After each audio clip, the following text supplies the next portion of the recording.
النبي صلى الله عليه وسلم إن العبد ليتفوه في الكلمة أو ليتكلم بالكلمة من سخط الله لا يلقي لها بالا تهوي به في جهنم 70 خريفا، وإن الرجل ليتكلم بالكلمة من رضوان الله لا يلقي لها بالا تهوي به في النار ترفعه في الجنة. That the Prophet said, the person will speak the word from the anger of Allah, that will cause the anger of Allah, this word, and he doesn't even pay attention to it, and he doesn't think it's a big deal. And this is a message to all those who make jokes about the prophets of Allah and who makes jokes about the Dar al-Akhirah. And you find a lot of jokes out there about hellfire and about paradise and about Moses and about Jesus and about the prophets of Allah. And you find the Muslims laughing and joking, and when they receive them, they forward them and they're spreading this sunnah khabitha, and they don't understand that it's kufr, and they don't understand making fun of the ayat of Allah is kufr. And if you choose to continue with those people and continue sitting with them and continue communicating with them, you are one of them.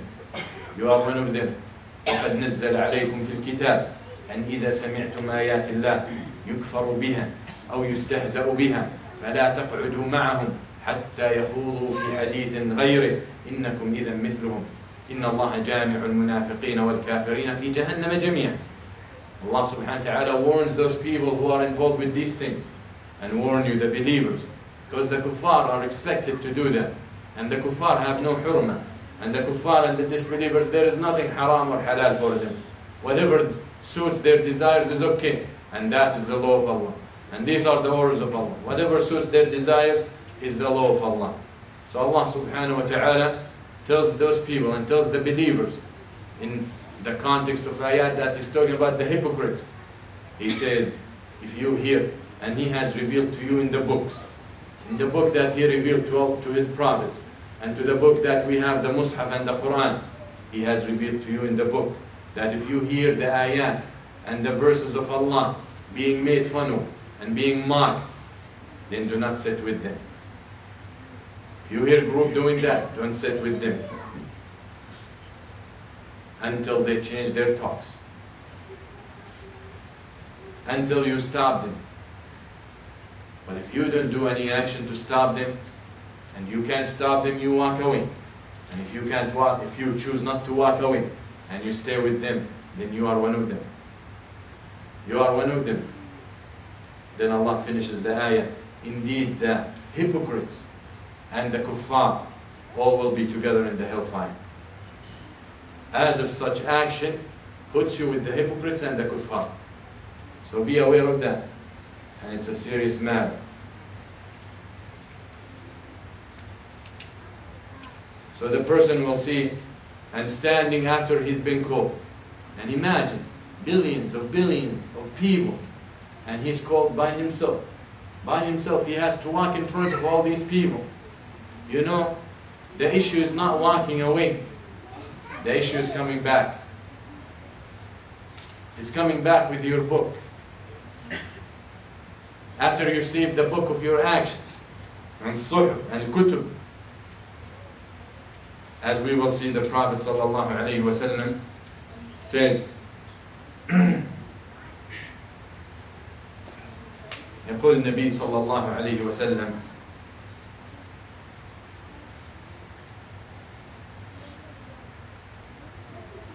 when he gets to Allah subhanahu wa ta'ala, after this person receives the call, and the angel comes to call him over, أين فلان ابن فلان, he comes to Allah subhanahu wa ta'ala, and all he sees is his actions, right and left, and the hellfire in front of him.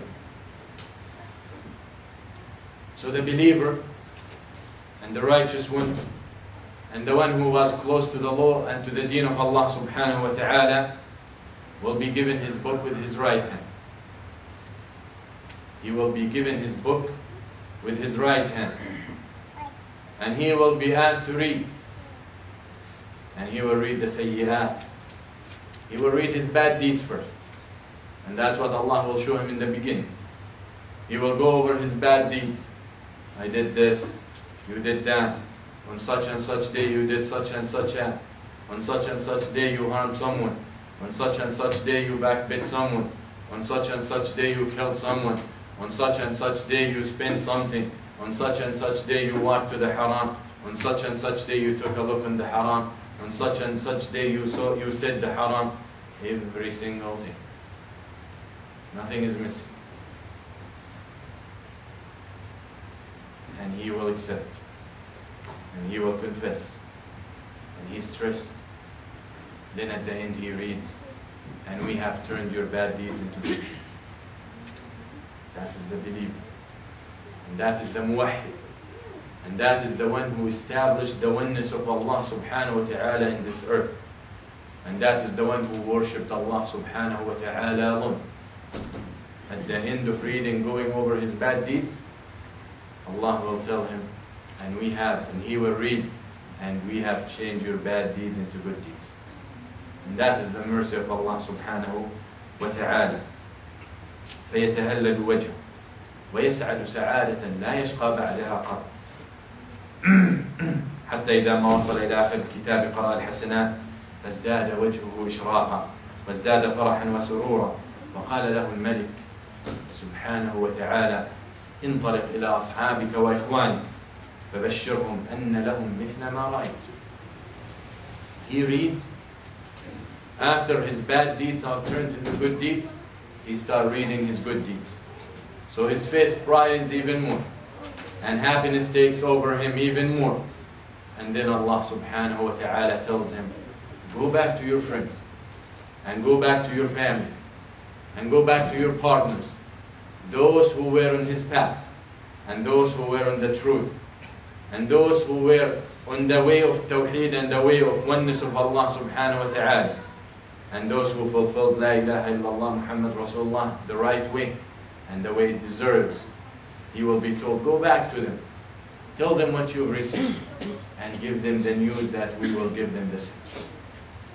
So this person, imagine, with all this happiness and all this excitement, and he just spoke to Allah subhanahu wa ta'ala, and Allah just told him that He's pleased with him, and Allah told him that He is giving him the good news.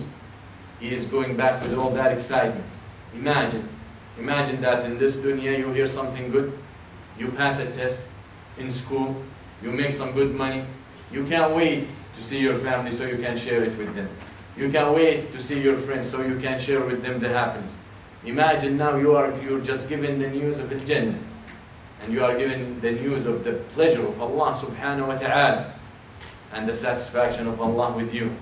So you want to go back to them, and you want to tell them, and you want to share with them the way Allah subhanahu wa ta'ala has treated you. يقول النبي فينطلق وكتابه بيمينه والنور يشرق من وجهه وأعضائه ويقول لأصحابه وخلانه ألا تعرفونني فيقولون من أنت لقد غمرتك كرامة الله. He goes back to these people, his friends and his companions, and maybe his family if they were righteous, and maybe his parents if they were righteous and believers. And he tells them, as if he sees from them that they don't recognize him. He said, you don't know me? They say, who are you? And we see the blessings of Allah on your face. And we see the bounties of Allah had taken over you. Who are you? They cannot even recognize him from the beauty and that is the key. That Allah subhanahu wa ta'ala, when He's pleased with someone, even in this dunya still, Allah will throw the love for this one in the hearts of the people.